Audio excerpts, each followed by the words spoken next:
The bedroom was dark. Dorothy had not moved in 40 minutes. She lay completely still, eyes closed, breathing slow and even. The kind of breathing that takes practice. The kind that only looks like sleep. She had been practicing for 3 nights. It was 2:17 in the morning. She knew this without looking at the clock because she had been counting. Counting the minutes since she heard the creak of the 3rd stair. The stair that always creaked. The stair her late husband had always meant to fix, and never did. She heard footsteps in the hallway, slow, deliberate. The footsteps of someone who believed they were alone. Victor, her daughter's husband. The man who had sat at her table every Sunday for 2 years. Who called her mum. Who helped carry her shopping and asked about her hip, and smiled the specific smile of someone who wanted very much to be liked. The smile had convinced her daughter. It had not convinced Dorothy. Not from the beginning. She had first noticed it 8 months ago, a small thing. £20 missing from the envelope she kept in the kitchen drawer, the one she used for household expenses. She had counted it twice. She was not mistaken. She said nothing. She watched. Before this story begins, drop your name and where you are watching from in the comments right now. I want to know who is with me tonight, and trust me, stay until the end. What Victor found in that drawer is something nobody sees coming. Over the following months, more small things. A gold bracelet her husband had given her, gone from the jewelry box, then back again 3 weeks later, as if it had never been missing, slightly bent.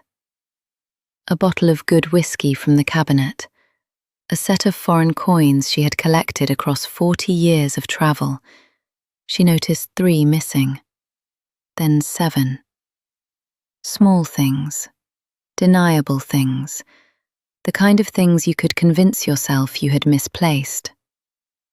Dorothy had not misplaced anything in 71 years. She began keeping a notebook, dates, items, amounts. She said nothing to her daughter. Not yet. She needed to be certain. She needed to be more than certain. 3 days ago she had made her decision.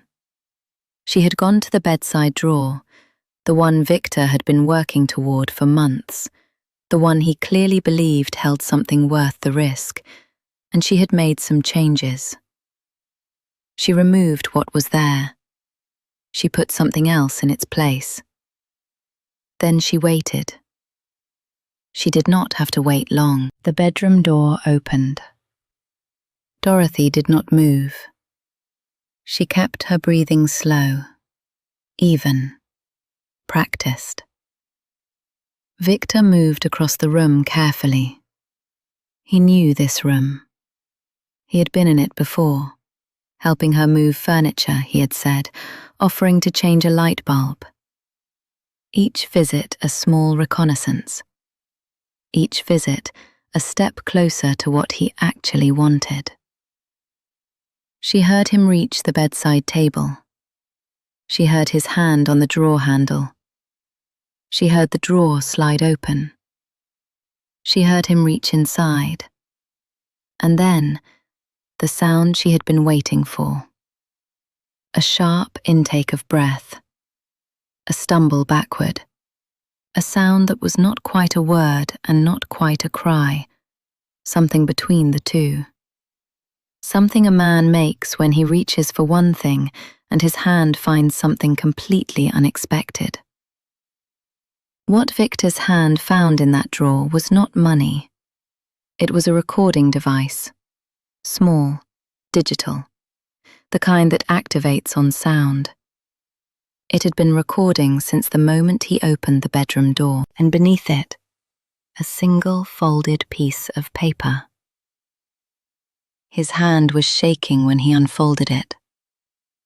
Dorothy had written 4 words. "I know it's you." The silence in that room lasted a very long time. Dorothy opened her eyes. She looked at her son-in-law standing in her bedroom at 2:17 in the morning, with a piece of paper in his hand, and an expression she would remember for the rest of her life.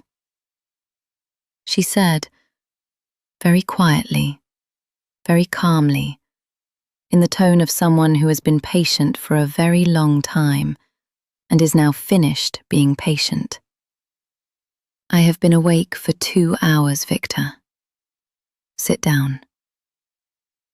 He sat down. She told him exactly what she knew: the dates, the items, the amounts. She showed him the notebook. She had put it in the drawer too, beneath the recorder, beneath the note. Every entry dated, every item described. 8 months of quiet, meticulous, devastating documentation. Then she told him what was going to happen. She was going to call her daughter in the morning. She was going to show her the notebook and play her the recording. What her daughter decided to do after that was her daughter's choice to make, not Dorothy's. She would not interfere. She would not advise. She would simply present what she knew and step back. But Victor was going to leave this house tonight, and he was going to replace everything he had taken, every item, every pound, every coin, within 7 days. And if he did not, the recording and the notebook would go directly to the police. Victor said nothing.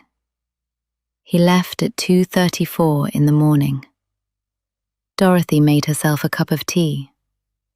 She sat at the kitchen table her husband had built 40 years ago. She drank the tea slowly.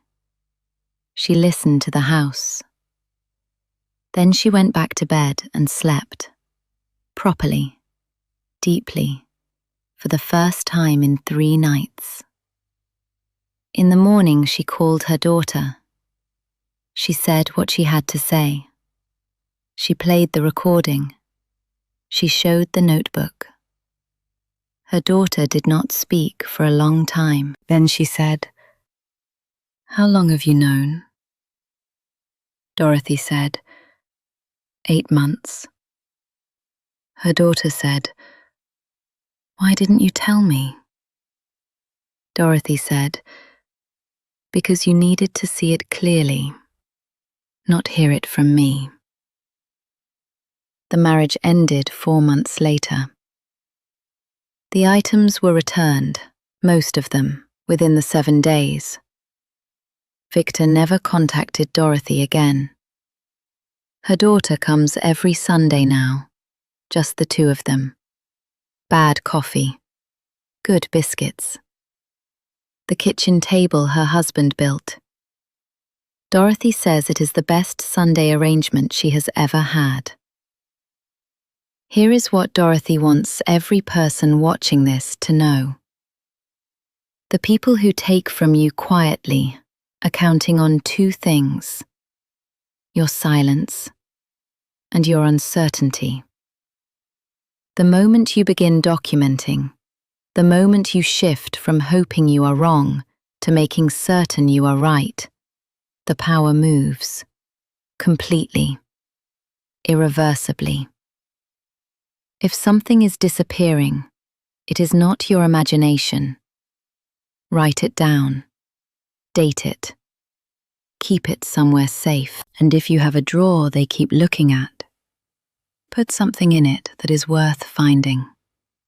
Like this video. Subscribe for a new story every week.